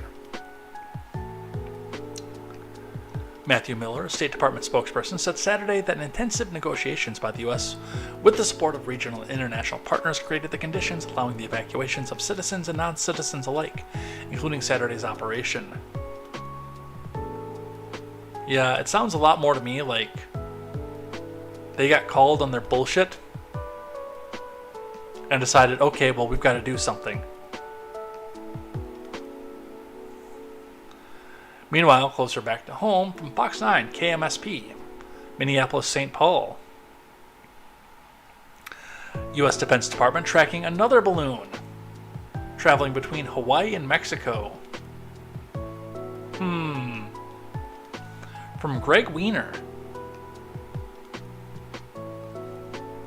The U.S. Department of Defense is tracking another high-altitude balloon that crossed over Hawaii and is headed towards Mexico. You boys like Mexico? The DoD and Federal Aviation Administration detected and tracked an unmanned balloon off the coast of Hawaii on April 28th, which was floating at above 36,000 feet. A DoD spokesman said, "Are we just going to start, arming fighter jets with sewing needles? Is that what we're going to have to do?" The ownership of the balloon is unknown, and according to the spokesman, there was no indication whether it was being maneuvered or controlled by a foreign or adversarial actor. Well, I'm going to tell you right off the bat, there was an indication somewhere. Because otherwise we wouldn't be hearing about it. When the balloon crossed into U.S. airspace over Hawaii, it did not float over critical infrastructure used for defense or any other U.S. government-sensitive sites. The spokesman said, nor did it pose a threat to the military or the people on the ground. Let's go Rand McNally and pull out the map.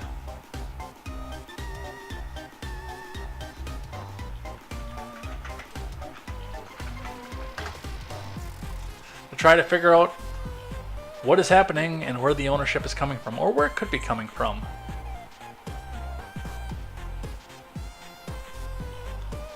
So there's Hawaii.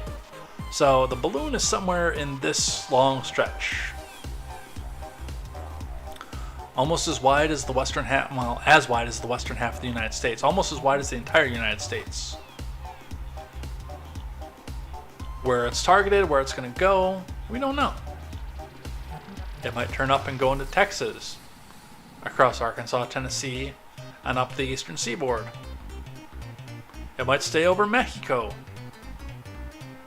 Where could it have come from? Honestly, for it to go over Hawaii, to be of Chinese origin, unless it was, of course, guided, there may be some question of possibility for that. Because under most routes that would bring it to Hawaii, number one, it would have to go over Taiwanese airspace, which we are monitoring, or get itself in this narrow band between Taiwan and Japan. Because to come out of here, it would have to go over South Korea and Japan, which means under most circumstances it would have to arc down before arcing back up. And that's the other question is it being guided and going down into the Northern Triangle, into South America, or is it actually targeted to come back to us? And is this the Biden admin just having a major panic attack over nothing? There are a lot of questions going on about this. Questions we may or may not know. At least to come back out over Alaska, coming back up here, number one, they can launch out of Russia because they are precarious allies right now because of what's happening in the Ukraine. So there's that aspect of things.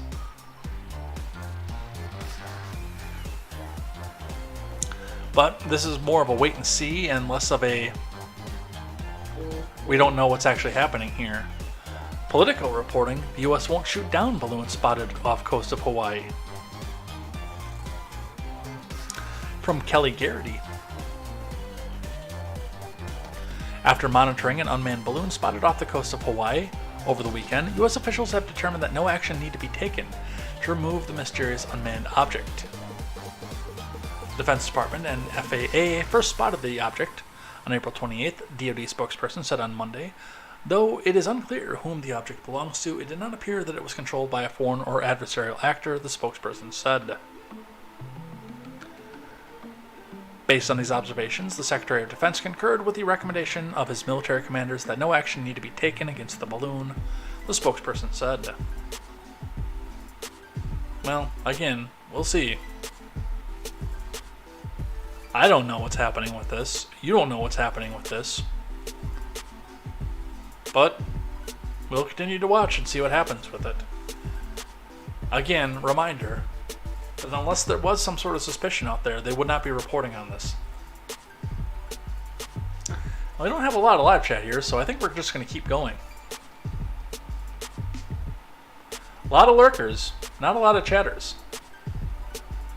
Reminder, if you do want to get your chat read at the end of the show, make sure you get at least one message in, so I can come in and say hi.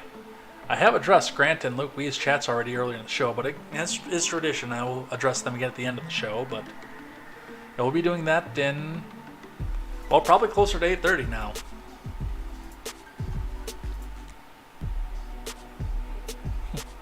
Luke is still working. No texting and driving, Luke Wee. But thank you. Let's do this one out of Texas. Texas shooting leaves 5 dead, including 8-year-old. Manhunt underway.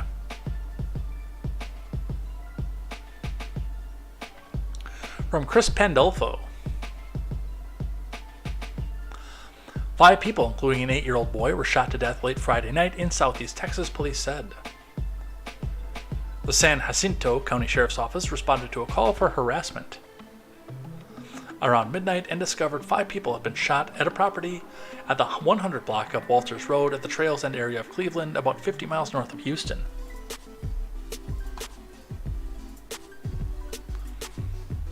A SWAT unit from the neighboring Montgomery County arrived to assist and cleared several properties near the crime scene. The shooter was determined to have fled the county. 4 people were pronounced dead at the scene, and the 8-year-old boy was airlifted in critical condition to a local trauma center where he died, Sheriff Greg Capers told KTRK. 3 other victims were taken to the hospital covered in blood. According to the sheriff's office, it was not clear if they were injured or if the blood belonged to the other victims. Capers told Bluebonnet News the victims were from Honduras. He said a total of 10 people were living in the house. Of those killed, 4 were adults, 1 male and 3 females, while the youngest was just 8 years old. The 3 other victims who were taken to the hospital were children. 2 other people inside the residence were evaluated at the scene and released, police said. When we got here, the 2 females in the bedroom were actually laying over the top of the younger children. 2 of the 3 younger children that survived, Capers said. The sheriff's office is withholding the identities of the victims pending notification of next of kin. Police have identified the suspect in the shooting and are actively looking for him. The suspected shooter is a Mexican male from Mexico. The sheriff's office has a copy of his consular identification card. Capers said the suspect has been known to shoot a .223 rifle in the front yard, which means scary AR-15. Of his residence, police found shell casings there. The suspect is on the run and believed not to be in the area. A judge has issued a warrant for his arrest and assigned a $5 million bond. Texas Rangers are assisting with the ongoing investigation. Police are asking the public to avoid the area as there's still a heavy police presence. So this is Montgomery County.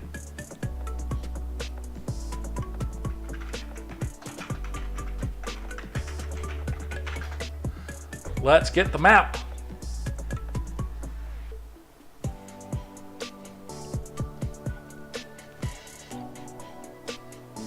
So there is Montgomery County, Conroe being, I believe, the county seat to that. This is in the Houston area, so number one, the first question is if this guy is trying to make a break for Mexico, he's got quite the journey to go. Which I'm going to tell you right now, if I was running from U.S. authorities, that would be the first place that I would go. Because he will disappear into there. Apparently there's an Olive Garden in Montgomery County. And that's what it's known for. I don't know if he would try to make a break for Louisiana. It's possible.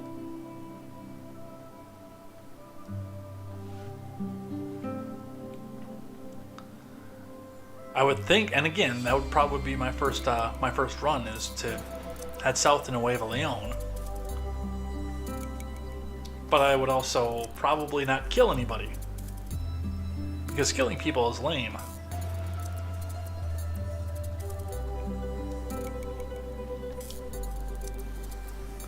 I don't know, maybe he's disappeared into Houston, maybe he's got connections there, we don't know.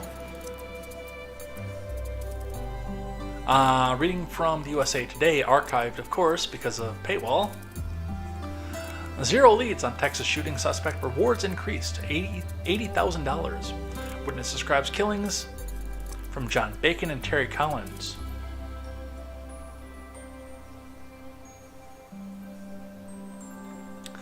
The manhunt expanded Sunday for the suspect in a shooting rampage at a rural Texas home that left 5 people dead, the homeowner in shock, and a community in fear and mourning. More than 250 officers, including the FBI and dozens surrounding law enforcement agencies, are now involved in the search for Francisco Oropeza, 38, the alleged suspect in Friday's shooting near the town of Cleveland, about 45 miles north of Houston. During a brief news conference on Sunday afternoon, authorities say they have 0 leads on Oropeza. We do not know where he is. We do not have any tips on where he may be, James Smith, FBI Houston special agent in charge, told reporters, adding that authorities are uncertain if the suspect is even still in the area. We have personnel from federal, state, and local agencies trying to bring the suspect into custody so we can bring justice to those 5 victims and their families, Smith said. We cannot continue down this path until we get him apprehended and arrested, added Smith, who also pleaded for the public's health so we can bring this monster to justice. San Jacinto County Sheriff Greg Capers told reporters the officers are going door to door looking for information. He hopes those who may have any ideas about Oropeza will be incentivized by an increased $80,000 reward. Capers said authorities are also in touch with Oropeza's wife, who is cooperating with investigators as they try seeking closure for the victims. It is my number 1 priority to find the suspect, Capers said. Also during Sunday's news conference, Smith and the FBI initially released the wrong suspect's photo and corrected it.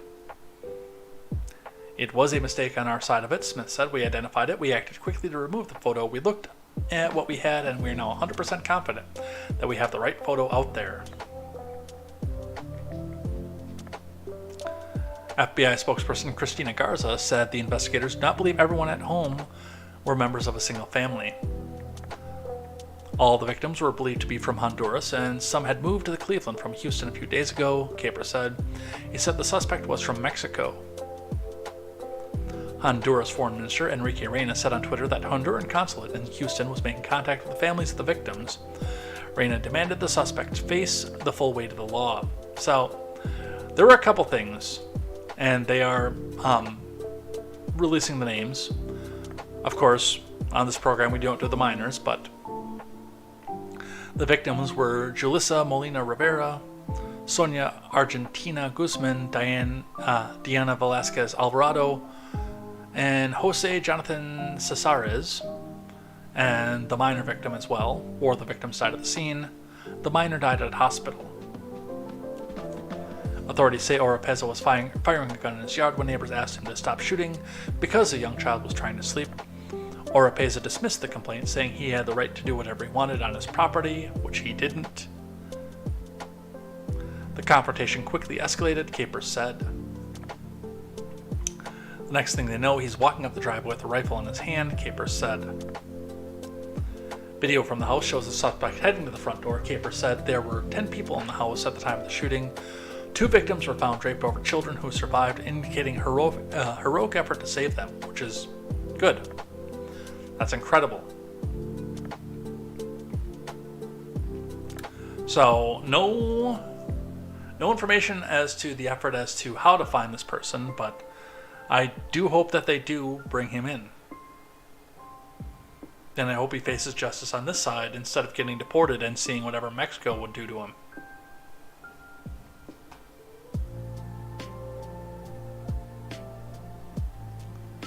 Interesting side note of this, and this will be where we end the show for the day. At-large Texas mass shooting suspect had been deported 4 times, says a source. From Julia Jacobo, Armando Garcia, Luke Barr, and Emily Shapiro over at ABC News.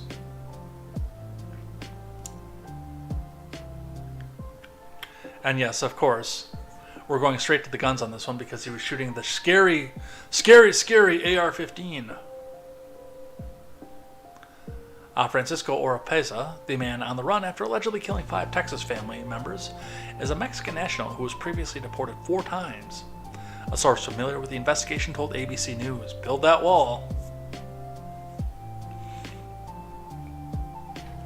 Oropeza was deported March 17, 2009, after an immigration judge ordered his removal, the source said. He unlawfully returned to the U.S., and he was then apprehended and deported by ICE in September of 2009, January of 12, and July of 16, the source said.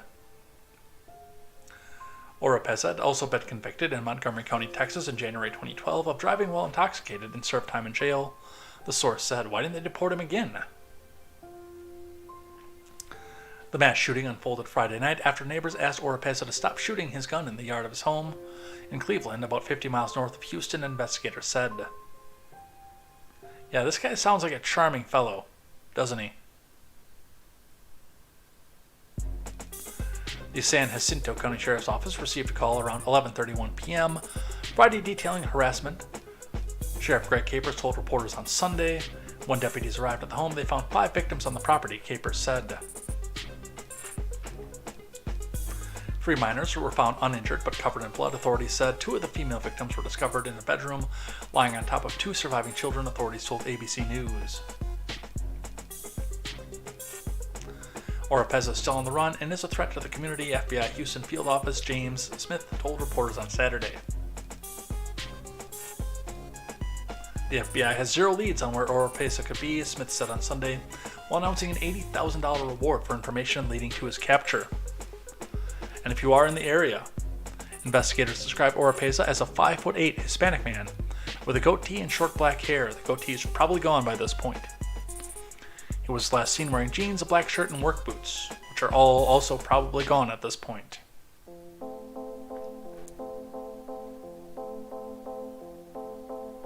Oropeza, who allegedly had been drinking, responded, "I'll do what I want in my front yard," Capers said. The massacre went from a case of harassment to shooting very quickly, Capers said. All the victims were shot from the neck up, almost execution style, Capers told KTRK.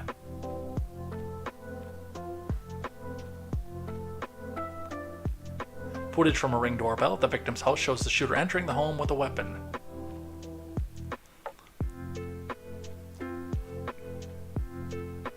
So, if you guys have any information on this or you're in the South Texas area, do make sure to help them out. I mean, there's a pretty penny in it for you, absolutely. And let's get this guy back up to justice.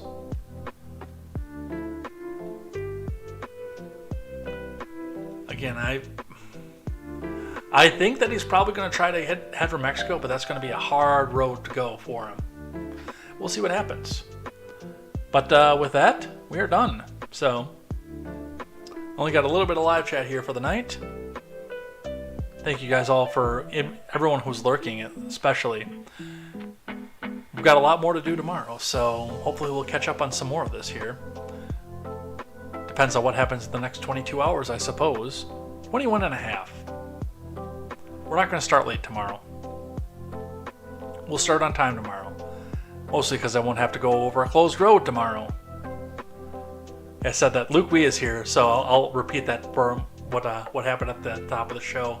So over by me, when I was coming back from the grocery store, there was a drywall truck on the interstate that lost a part of his load, which shut the interstate down for a good long time and diverted me back out, over into Minnesota actually temporarily.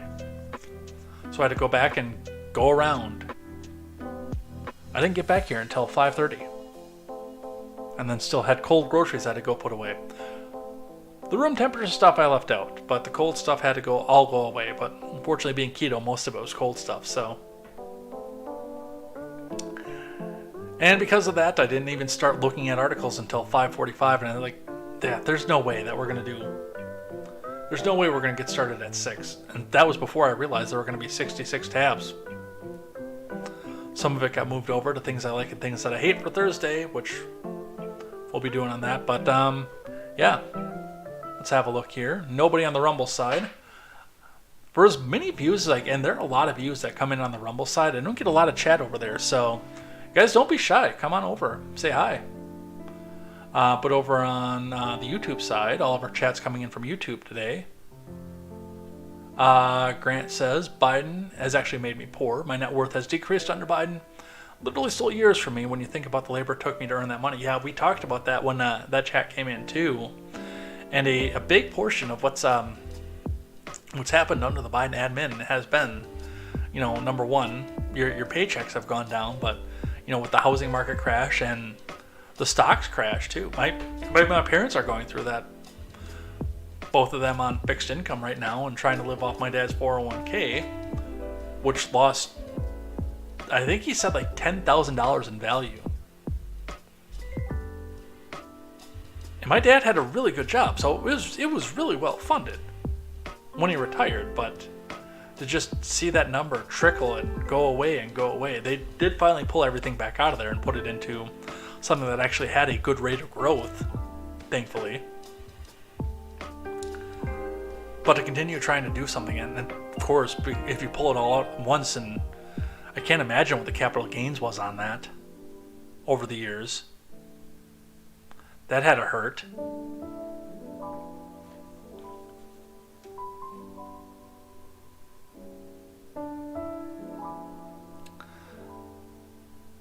And then on top of that too, as I pointed out, the housing market, even though that hasn't crashed yet, when that does crash, like say your little piece of property in middle America, $300,000, drops down to $98,000. That's for most Americans 4 years of income gone off the top of their house value. Typically the only piece of wealth that most middle Americans have other than what's in their 401k. We're not going for good times right now. We're not.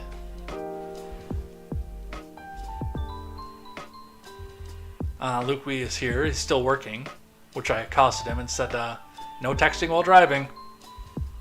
Because Luke Wee, I know what he does. He drives. But apparently he wasn't driving when he came back and told me he was still working. He's waiting to get fuel. Started at 5:30 this morning. At 5:30 this morning, I was on a deserted island somewhere with Ashley Tisdale. But that's because whenever I work Saturday, I have Mondays off. Plus, yesterday was my birthday, too, so I stayed up a little bit late and didn't get hammered. Thought about it. But I stayed up a little bit late and watched Star Wars, rather, not Star Trek.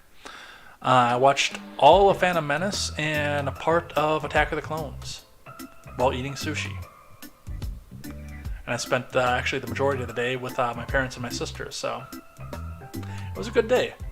Things I can do now that I live on this side of the state.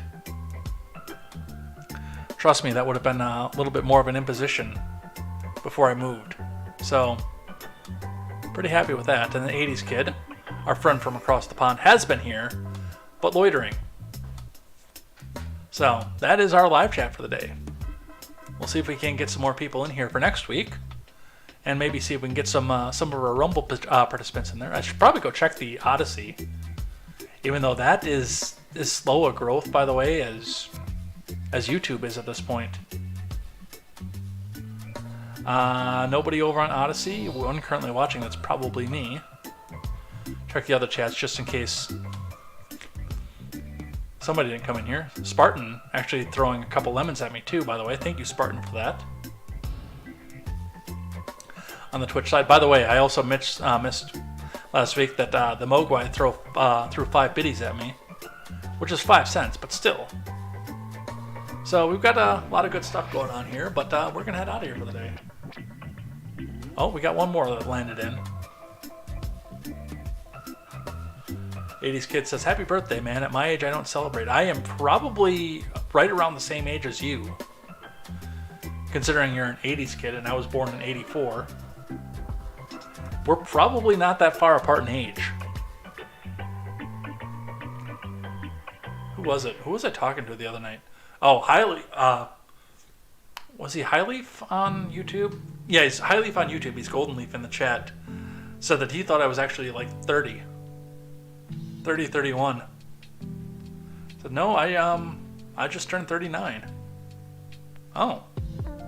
Well, I had the 80s kid thing completely misplaced then. I'm sorry.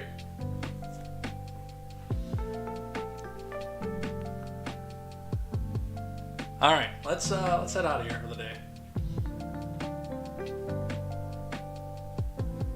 So you were like actually active in the 80s, not like me who was born in the 80s. I misinterpreted your screen name then.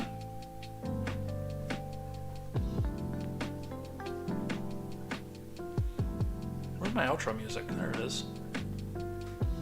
Played some video games yesterday too, that was fun. Even from my parents' house. The magic of especially Stardew Valley becoming such an out of nowhere hit that it's been ported to mobile. I started a new farm on my new tablet. That was fun.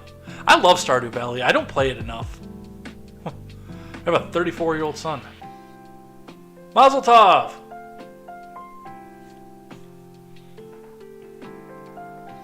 You started a little bit earlier than my parents did. I'm my parents' oldest son, but they actually got married at 18 and 20, but they didn't start until 24, 26. Because my parents are 2 years apart, just about.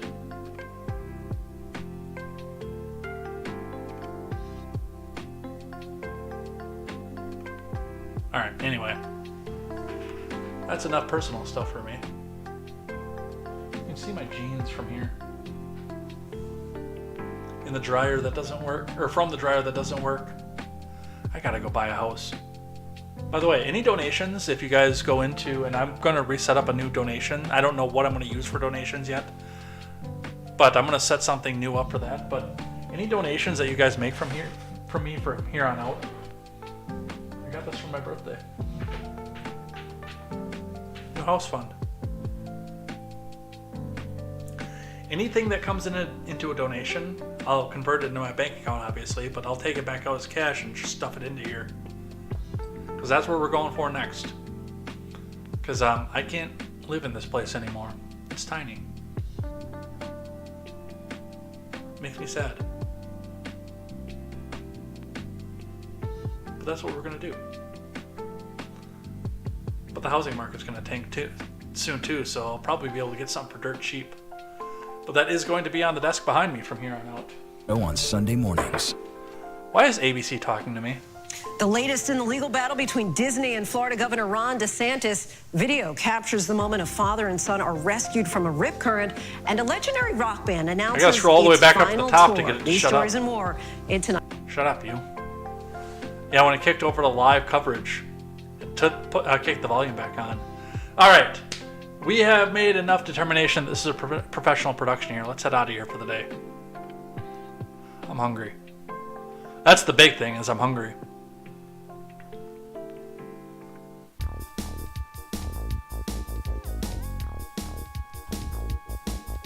All right, so thank you everybody who came in and chatted in the live chat, everybody who came and hung out with me tonight, the lurkers and the listeners, the people who are going to listen to this after the fact.